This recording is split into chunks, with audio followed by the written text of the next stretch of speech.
Sharp Angles podcast. Dan Pizzuta here with Rich Hribar. Rich, here we go.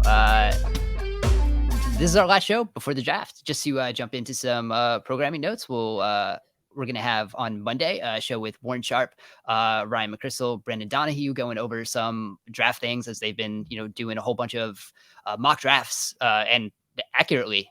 Those two are two of the top 5 accurate from the Huddle report of mock drafts over the past 5 years. So they will be doing a very draft centric show on Monday. And then we will be back on Friday, recapping the first round of the draft. So this is going to be our last pre-draft show. So Rich, how are we doing today? Yeah, I'm ready too. We're always we're at that Right. point every draft season, right? Where you're in the weeds on prospects. Almost everyone's at this point picking apart what a player does bad, and you start to get the pessimistic angle on every single player at this point of the draft process. So I'm just ready kind of for it to be here, and then you get just kind of the flood of news and agendas kind of pushed out for teams, like we talked about the Panthers last week. So we're very much in the mode of don't believe anything season, and very much in the mode of extreme pessimism on every player. Yeah, prep wise, I am nowhere near ready for the draft. Mentally, very ready for the draft to be here. I think that's the split where I'm at right now. Yeah, it's been a unique draft for me just because it's so edge rusher, defensive, and offensive line driven this first round. So it's been a little bit lesser for me. I mean, obviously this wide receiver class is good, but there probably won't be a first round running back taken. We would hope that there won't be one, but there really isn't that many options. The running back class isn't strong. The quarterback class isn't strong. It's really these wide receivers kind of carrying my level of what I am doing in terms of content creation and in the weeds of actual researching these players on. So it's been a unique draft for me too. I'll be all over day 2 though. Day 2, I'm going to be all over a lot of those players. Yeah, there we go. That's where you're going to thrive. Luckily for that, not writing up prospects live, because day 2 would be that would be a thing. Yeah, just in terms of all the content we'll have, we're gonna be back on Friday morning. We'll have that. We'll have a bunch of written content also on this site. Not going to be putting anything live at the time, but stay here, follow along. We'll be coming along with the draft, which is coming up. But what we'll start with today is something that apparently happens every other day in the NFL right now. A star wide receiver has requested a trade.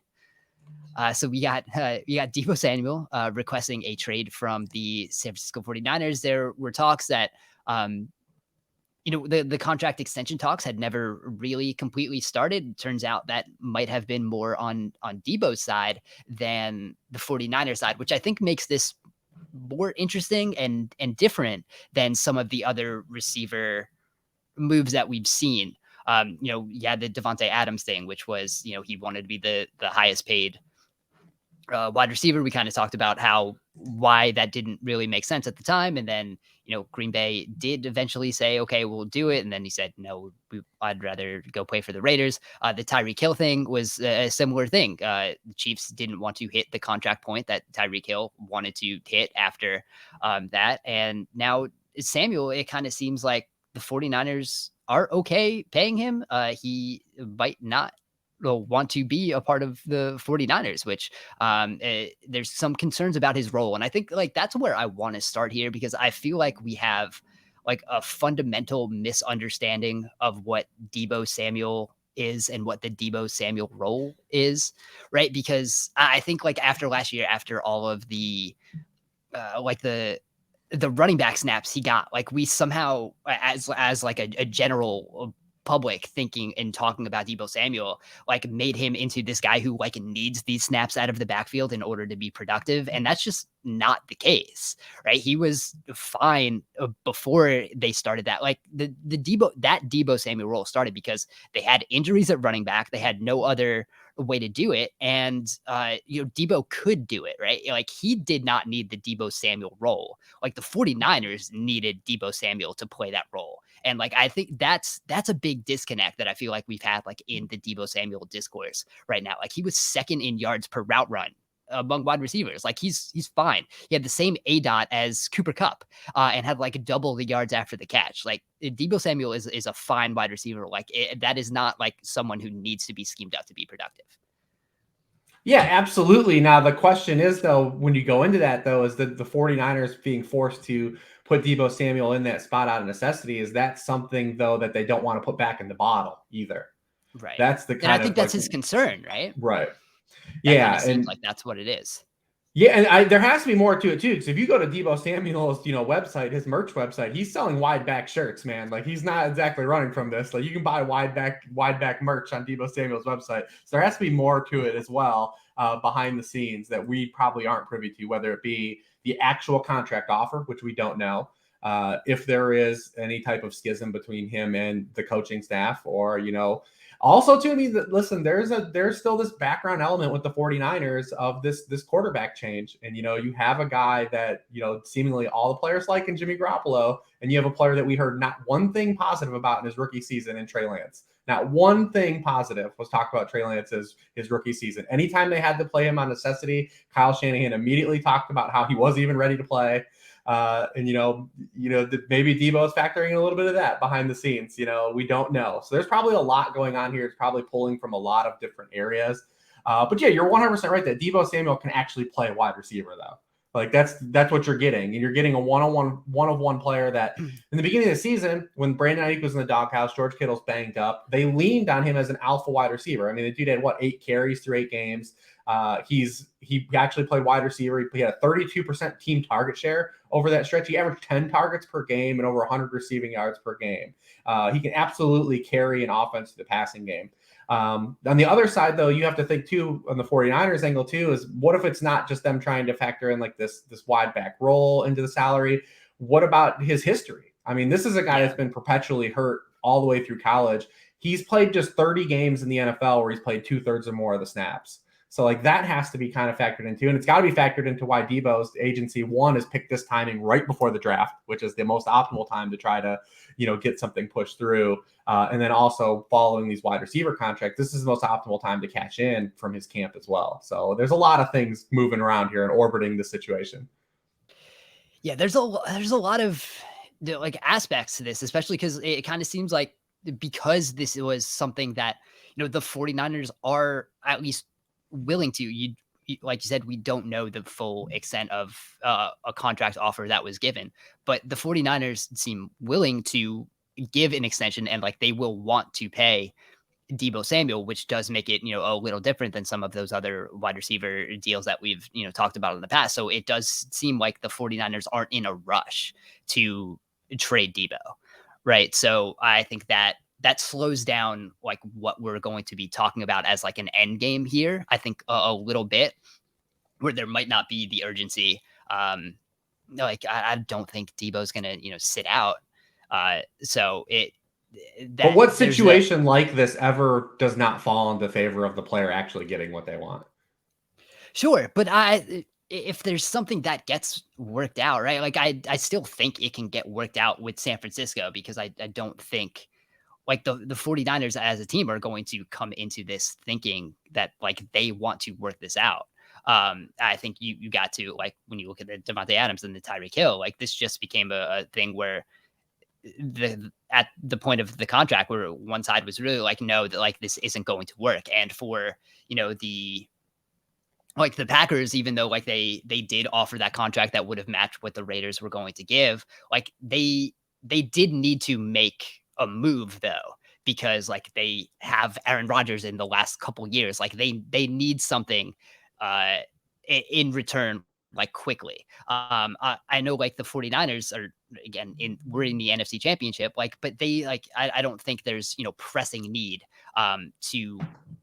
to force something here. I think they have a little bit more time to kind of work out this relationship.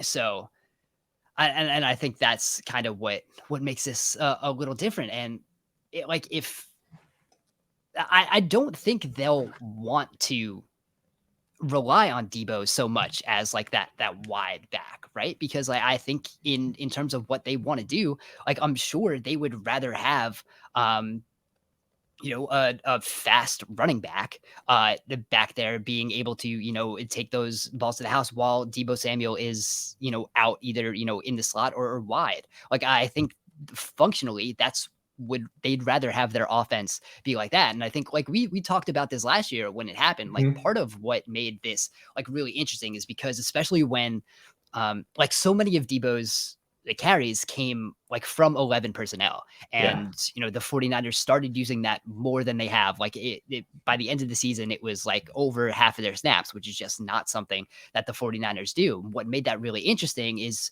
like opposing defenses didn't know how to like defend it. They didn't know what personnel the defenses should put on the field to stop San Francisco's 11 because it's not a usual 11. And I think like that's something that the 49ers can still use. You don't necessarily need Deebo Samuel standing in the backfield, right? So when I wrote this article, I think like it just like as the playoffs were starting, early downs in the NFL, defenses use base defense against 11 6% of the time. Against San Francisco, it was 19%. They use nickel 86% of the time league wide against 11. It was only 74% against San Francisco. So like that's one of those things that Deebo does bring, and when they use that type of personnel, but I don't necessarily think you need Deebo to be in the backfield for that. And I think that's something San Francisco could probably, they don't need him to do that. So I think they can shy away. So I'm not like completely worried about that, but I get where Deebo is coming from, right? Like you are a guy who has had an injury history. You don't want to be put in the position that historically has like the highest injury rates and like why we don't draft running backs highly, right? Like you don't want to be put more in a position where that value is devalued. And you're taking more hits, right? Deebo Samuel can make so many guys miss in the open field. That's harder to do when you're running between the tackles, like even 5 times a game. So I get his like disinterest in wanting to do that role like more full time. Like I get it that he was like, I'll help the team when they came to it last year. But having that like be what is his like actual role going forward, like I'm not sure how much that helps either party though. Like if we're looking at 2022 and beyond.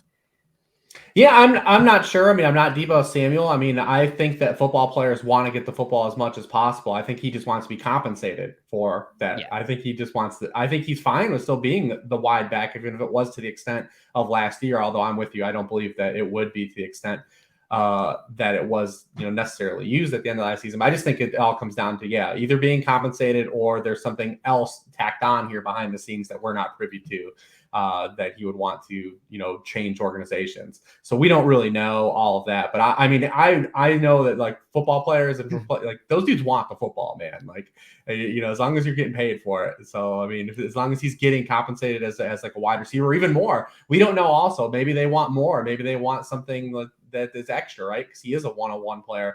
But the part, like you hit it on, this is why I don't think that why I've said that you don't want to put this back in the bottle is because of that. And I think other teams obviously won't be able to copy it because you don't have players that can do it. But that 11 personnel, that the defensive matchup element is the part that's the leverage point, right? That's the whole leverage point of this whole thing. So if you have guys that can do that, I mean, now you're dictating to the defense. And now the defense has no idea what you can do because you can come out in personnel because they're just matching up by what you're putting into the huddle. And Deebo doesn't have to line up in the backfield, like you said, but they have to account for it. So, I mean, that's what makes this thing so unique, and that's what kind of stirs the whole thing. But yeah, I expect them to still draft a running back or, maybe give Trey Sermon some actual playing time this year. But we know that he was pressed into that situation last year just based on the running back depth was exposed in the 49ers last year. I mean, Elijah Mitchell ended up missing 3 or 4 games due to injury. Sermon never got out of the doghouse. Jeff Wilson never bounced back off that knee injury and was never explosive, and they had to play him in that role. But because of that, what opened up, like you said, and what Kyle Shanahan discovered, we can now go play a lot more 11 personnel. And you think that when you incorporate a guy like Trey Lance, you can do a lot of things because he's probably not going to take nearly as many snaps under center, as you would with Jimmy Garoppolo. And they moved Jimmy Garoppolo totally away from that into the shotgun last year too. So it just opens up so much ability for the offense to have just a tactical leverage on a defense. And that's the part I think more teams are more interested in. Not just saying we got to find us a Deebo. It's find us a player that can give us another terms of leverage on the defense, which is all we're looking for. Because all you need is a little bit of leverage in the NFL. Right. And that's kind of what the Shanahan system has been all about. Right. And like the 11 personnel was just like a new way of doing it. Like this is a team that has consistently, like, this is why a Kyle Juszczyk is paid as like the highest fullback in the league by like a significant amount, like more relative to his position than like any other player who's on top of the market.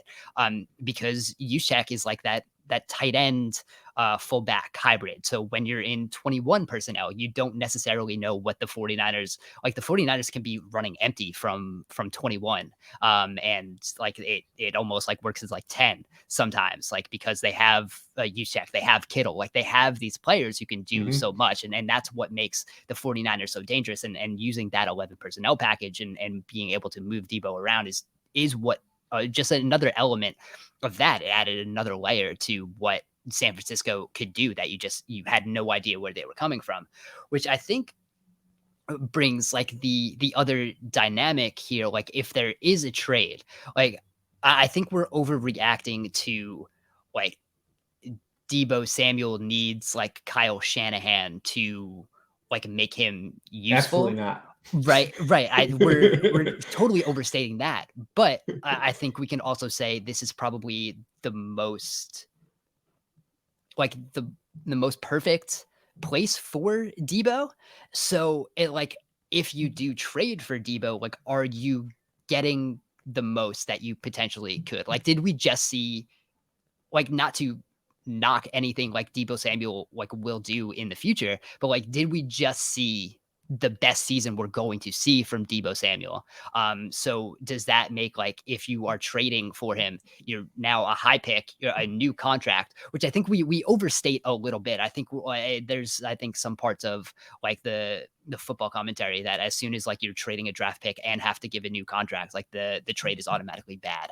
And I don't think that's the case at all. But I do think you have to like think about what you are getting from Deebo if you are a team that is going to be trading for him. Like, are you trying to recreate exactly what we just saw in 2021? Or are you kind of realizing like we might not get peak 2021, but like we're still getting one of the best wide receivers in football? Yeah, and that's why I think it's more compensation based, maybe as an element here, because whatever team is going to acquire Deebo Samuel is going to want to utilize him in a similar fashion to what we just seen, right? Like, that's what you're getting. He's the type of player he is, but he can be a lot more than that, like you said. But there's no way that they're gonna, like I said, it's just too hard to put that back in the bottle. Like, just keep going back to that phrase. But there's no doubt we probably just saw the best statistical season from Deebo Samuel. There's really no. It's going to be really hard for him to replicate what he did. 1,700 yards, led the NFL in yards per catch. He had a 13% rushing touchdown rate. He had 16 touchdowns, including the postseason, and just 3 came inside of 10 yards. Like, those are things that just aren't sustainable to carry over in terms of top-notch output. So, yeah, we probably did statistically see the best season that we will have for Deebo Samuel. But also, like, does that still mean that he's not a top 10 wide receiver? Absolutely not. I mean, and especially what he brings to the table.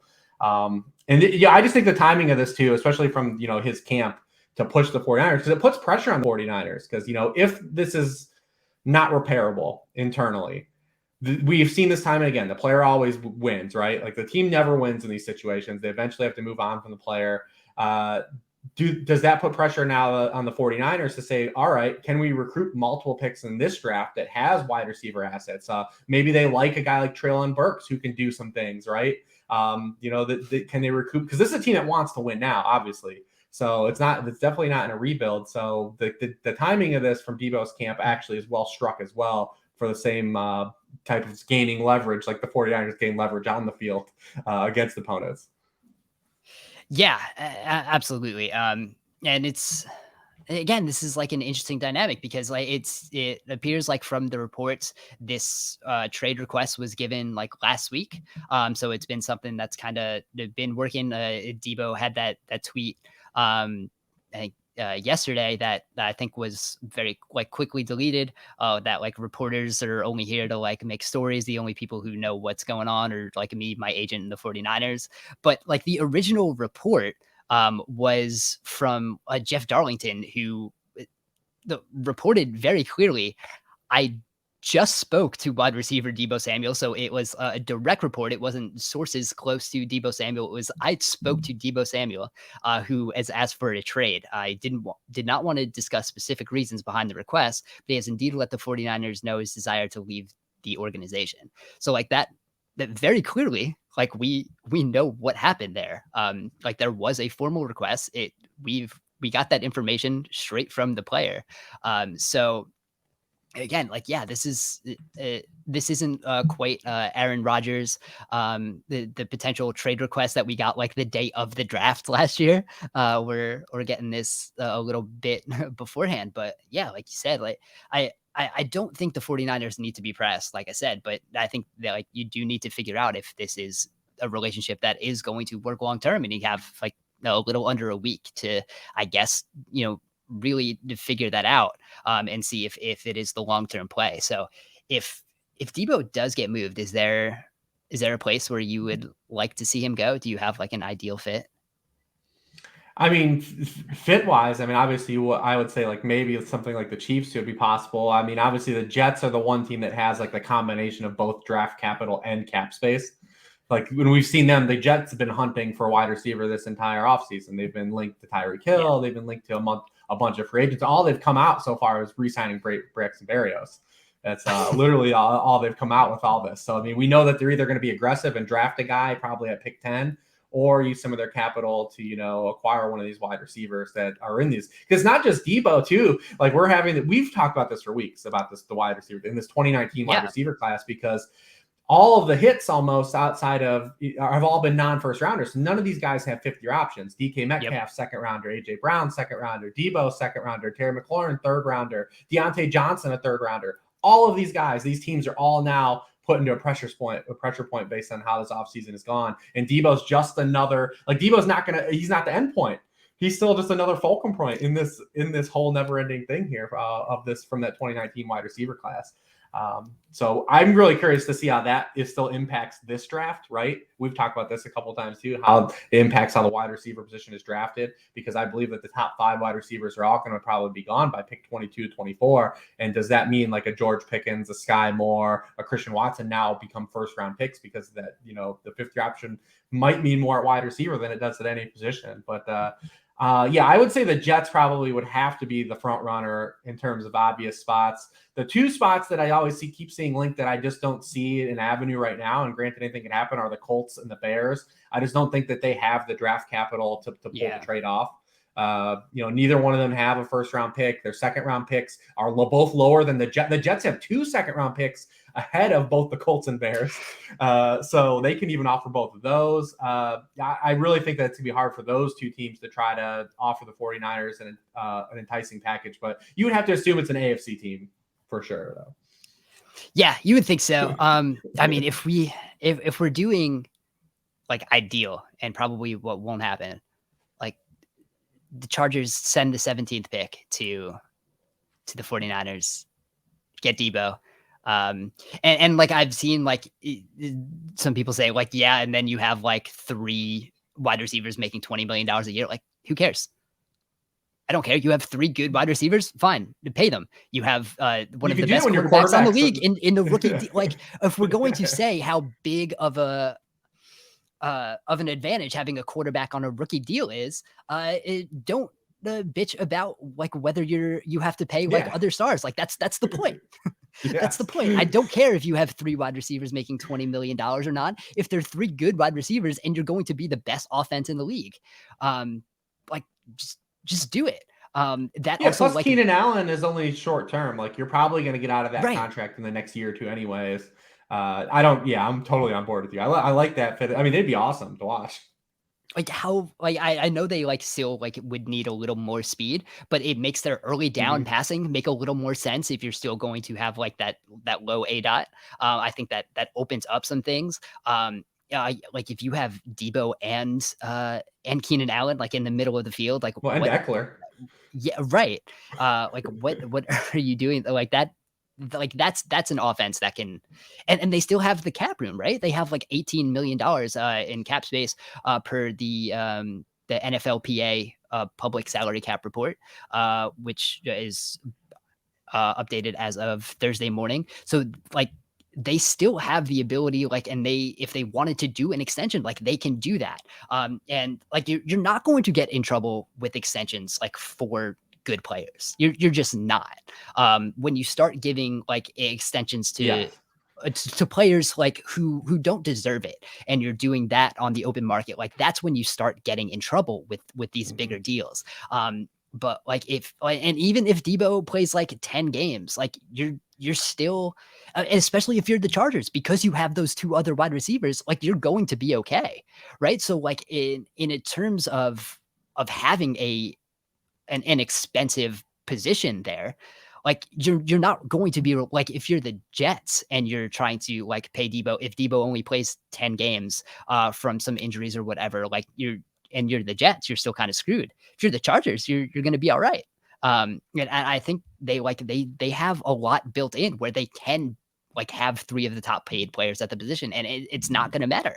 By the time you have to do that Herbert extension, like you can figure out the cap at that point, and like you figure out the cap for good players, right? Like that's how the salary cap you can play with it. When like you're the Saints right now, like which we've talked about, it made more sense when Drew Brees was on the team. It doesn't quite make as much sense doing whatever they're doing now. Like there's levels to when you should be playing with the cap, and having Keenan Allen, Mike Williams, and Deebo Samuel on massive extensions is fine when you have Justin Herbert. And then when you have Justin Herbert, who at his extension is going to be like 25 years old, it's fine. I don't see a problem with it. Pay good players. It's okay.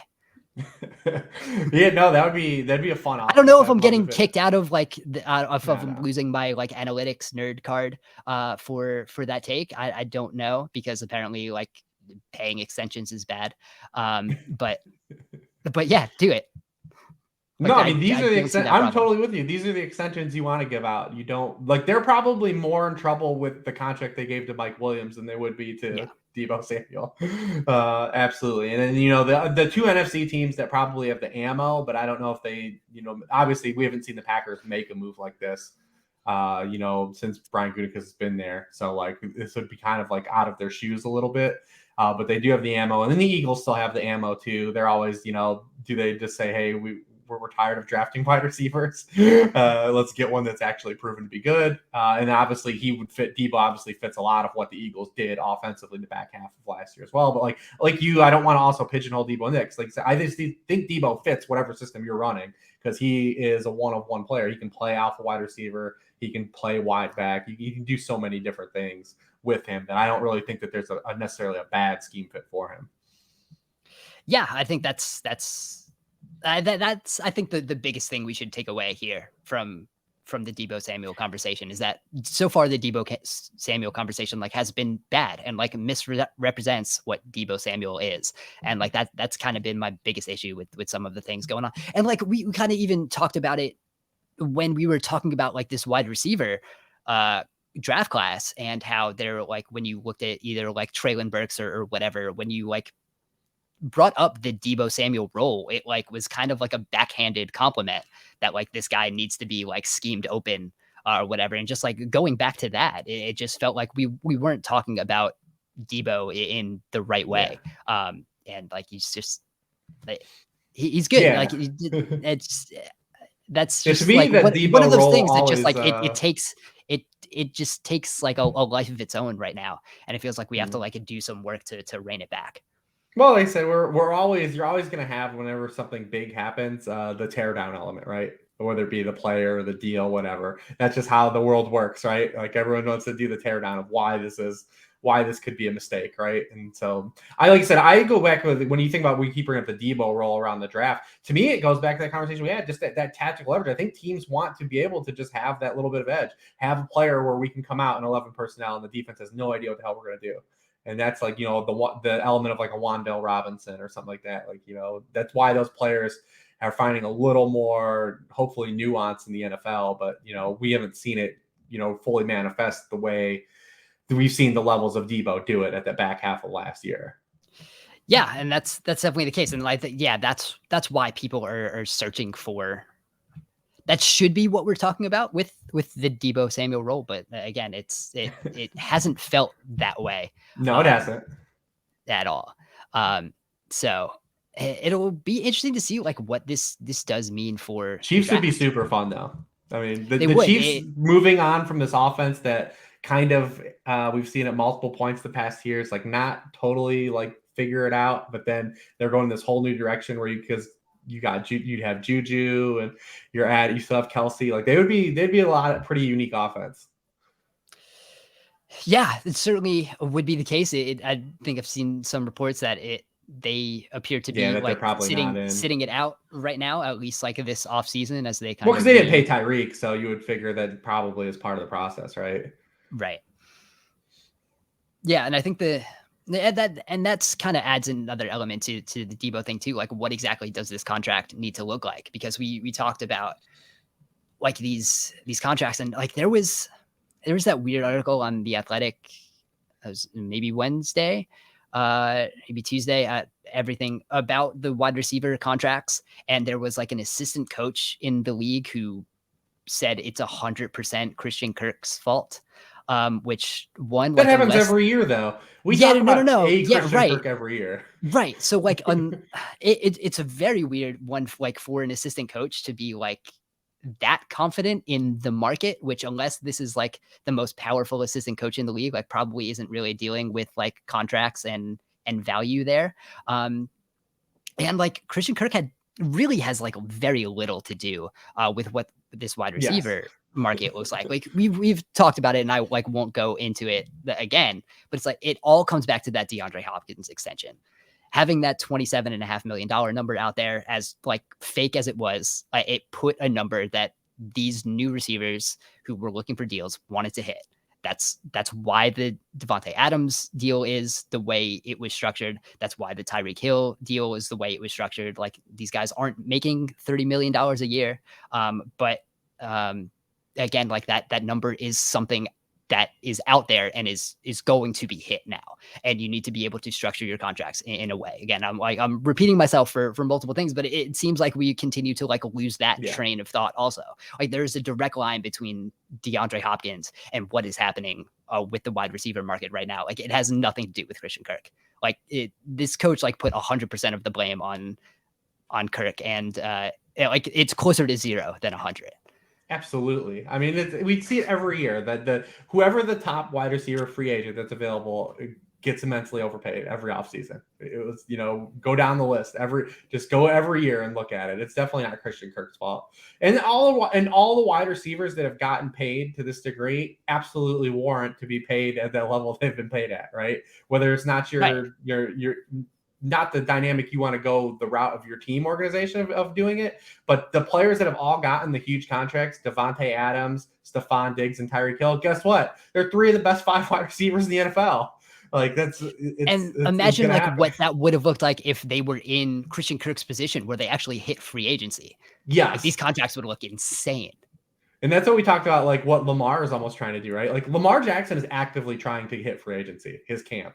And like they're not going to be able to because of the box they're put in by the NFL restrictions. But that's what they're trying to do. And if Tyreek Hill was a wide open free agent this year, he may have done even better. Where team didn't have to give up just give up salary. Like, come on.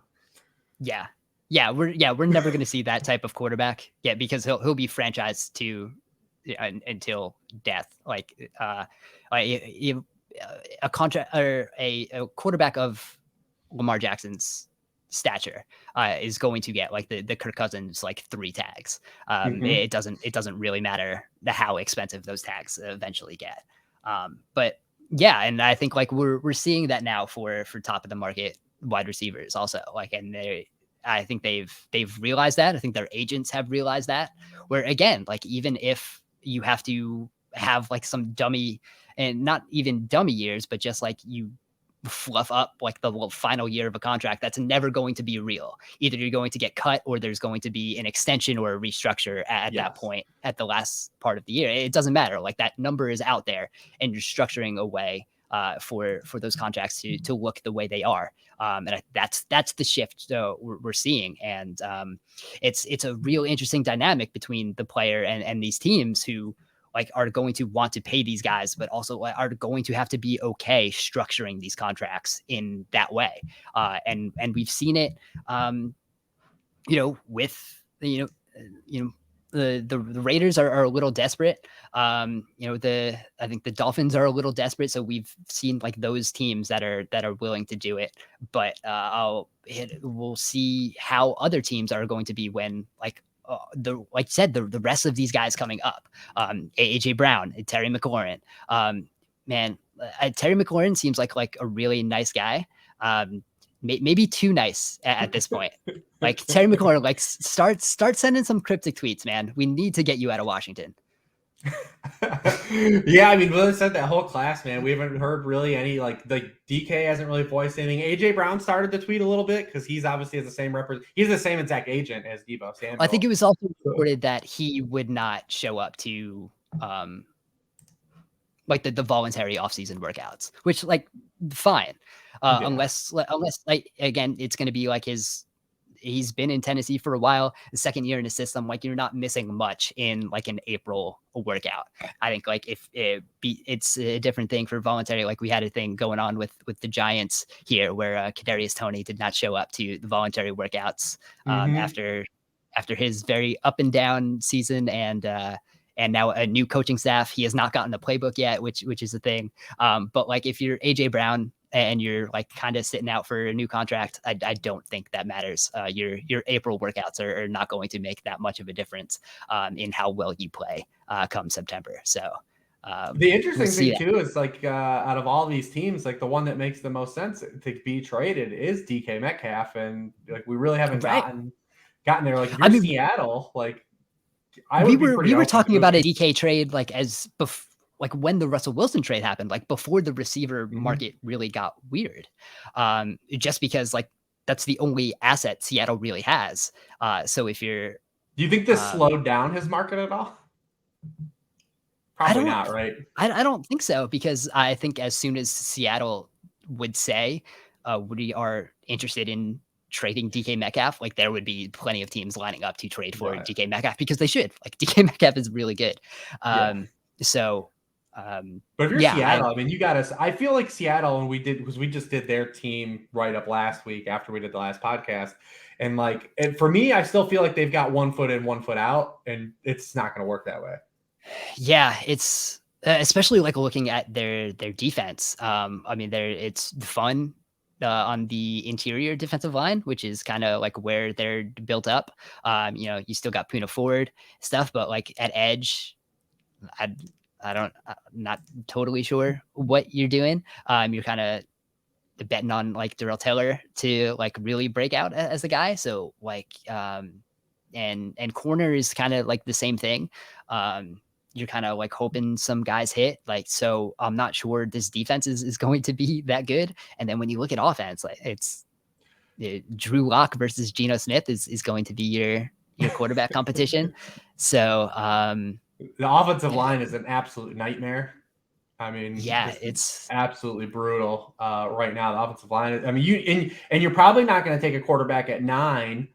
So they'll probably take a quarterback with one of their picks in the second round at 40 or 41, and just give that guy a shot. Okay. Right? So is that even worth it? Because it's not. But so we can right. So we can pivot here to do like our little bit of draft talk, because I just wrote about kind of like the accuracy of some of these quarterbacks this past week. Like looking at we talked about it a little bit when we had our quarterback show, but when really breaking it down, I looked at where these guys were accurate into like which parts of the field, and I think it got me more pessimistic about this quarterback class, and that already like was not too optimistic to begin with. I'm still in like Malik Willis or nothing, but and I think that goes to it. Like even if you're like the Lions, I like Matt Corral at 32 is a worse pick and like put your franchise back more than like Malik Willis at 2. Like Malik Willis at 2 it's smarter pick than Matt Corral at 32, right? Because you're still using a first round pick in the back part of the first round. So like you're still pretty invested in this guy, and then you're getting a significantly worse quarterback. So like if you are a team like Detroit and you're thinking about that, like just do it at 2. And get the better quarterback with the trades. Take the better player. Yes, like significantly. So like, especially when looking at like at a Matt Corral, who is probably going to be like the guy teams are thinking about at like that back half of the first round. And he just like, he seems just like him doesn't or Ritter really are the 2 guys like that get kind of pushed yeah. out. And he just like doesn't really have the accuracy anywhere. So like he's like has bad like short area accuracy, like from 1 to 10. And if you're like and if you're an RPO guy and you can't throw like accurately within 10 yards of the line of scrimmage, like what are we doing here? They're like, so like we can like knock the Dolphins offense with like Tua last year, but like he was like deadly accurate like on those short area throws, and like they weren't necessarily valuable, but like he can put the ball where it needs to be when he's throwing there. Like for Corral, like it wasn't, and that was part of the Ritter thing too. Ritter had the worst in this class, the accuracy from 1 to 10 yards past the line of scrimmage, and that's like not great.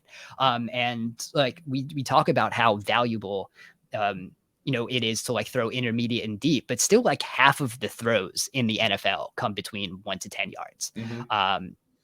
And that's just where the NFL teams and NFL quarterbacks live. And the best quarterbacks are getting the most value, like 11 or more yards down the field, but you still like have to have what that is in 1 to 10. And like Ritter just wasn't accurate there. And those are some like spurts in bad accuracy, like in other places.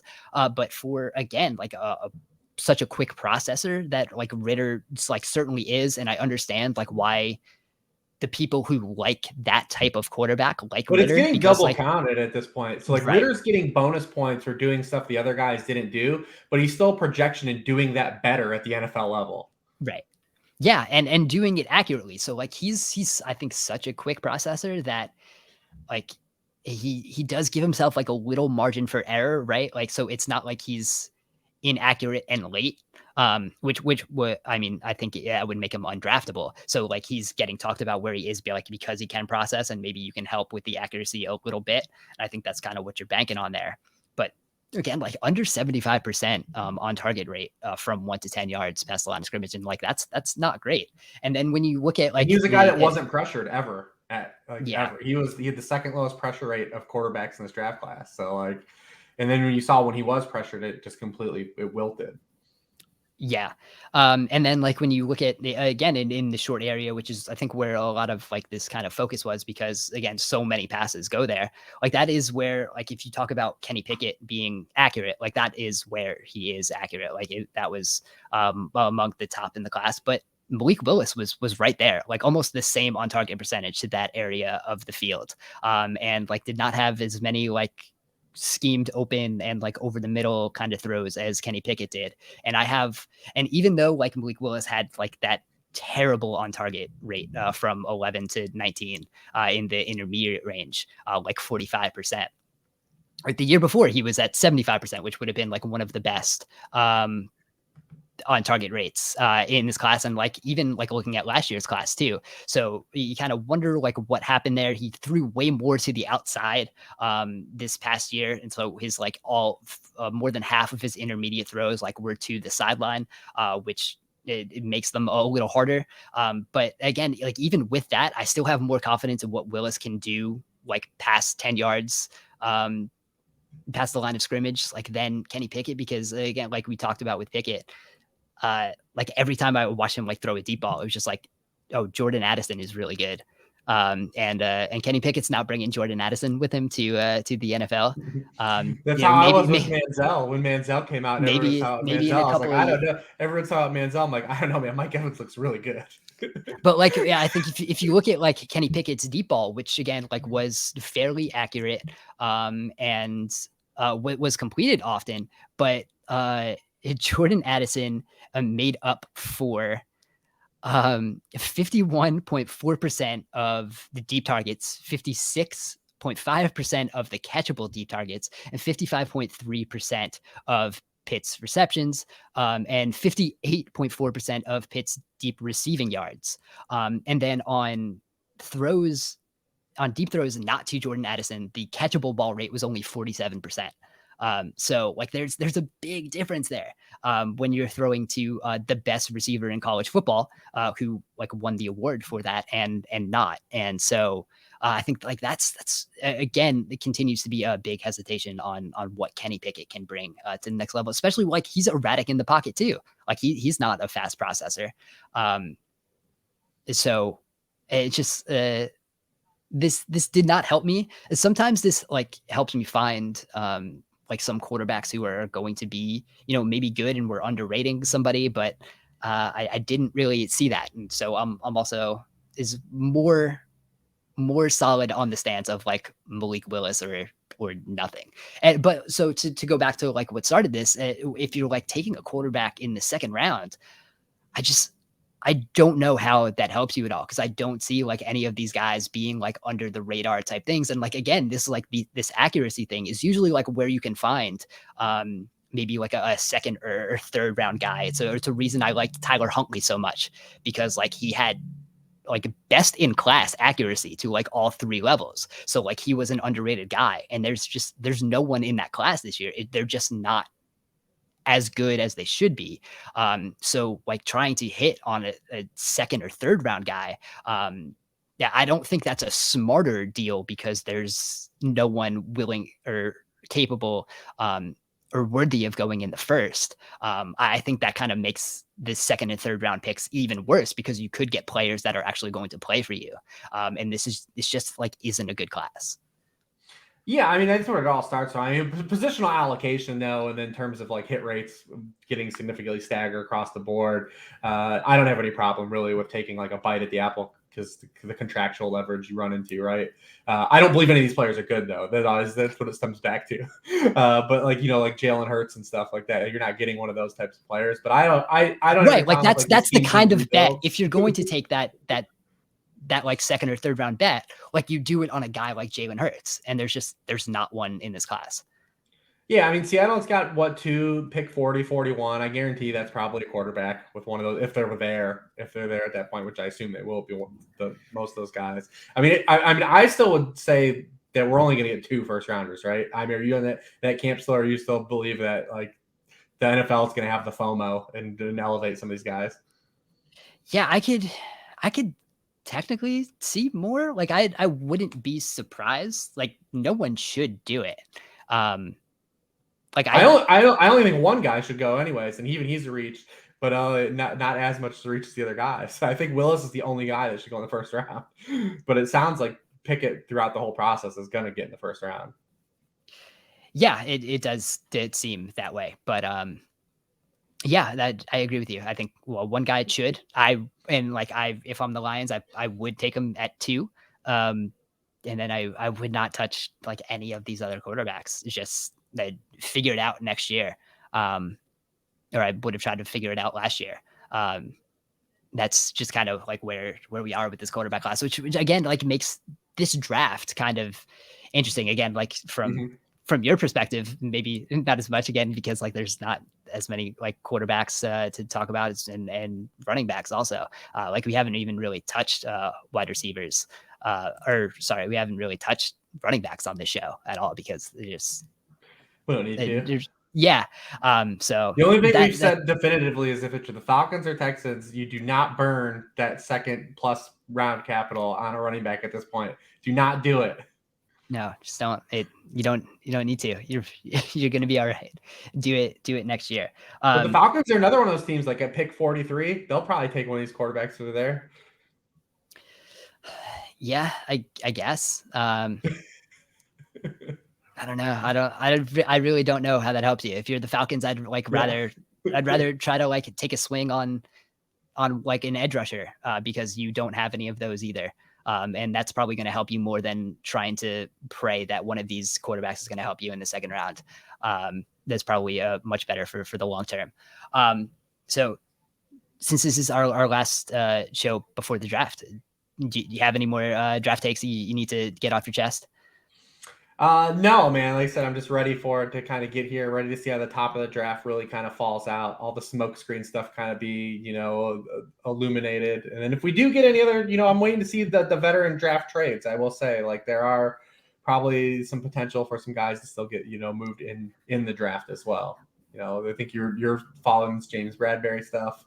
If I'm the Buccaneers, I'm getting James Bradbury if I can. Like, why not? You got Tom Brady for 1 year, like just go nuts. Like,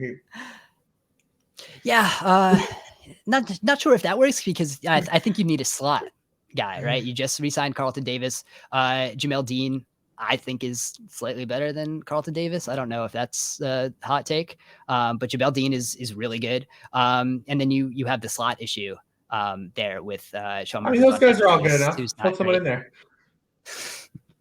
There you go. But yeah, there are still some players who are going to get traded. Still, I think we're probably not going to see more signings before the draft, but like right after, again, we've been talking about where's Tyrann Mathieu going to go for the past, 4 weeks now. So there's still a lot of things to go on. And then there's still 90 wide receivers, in the NFL who could request a trade from now until the draft. So we will be covering that as it happens. So again, we'll have a draft show on Monday with Warren, Brian McChrystal, Brendan Donahue, who have been doing most of the draft coverage for us on sharpfootballanalysis.com. We are going to have a Twitter Spaces. Whether that ends up being on this feed or not is still to be determined. But we will be doing that on Monday night with the whole crew of Sharp Football Analysis. So join us then. Keep an eye out for that. And Rich and I will be back on Friday recapping the first round of the draft. You can read all of our stuff on sharpfootballanalysis.com. You can follow Rich on Twitter at Lord Reeves. You can follow me on Twitter at Dan Pizzuta. Thank you guys for listening. We will talk to you again soon.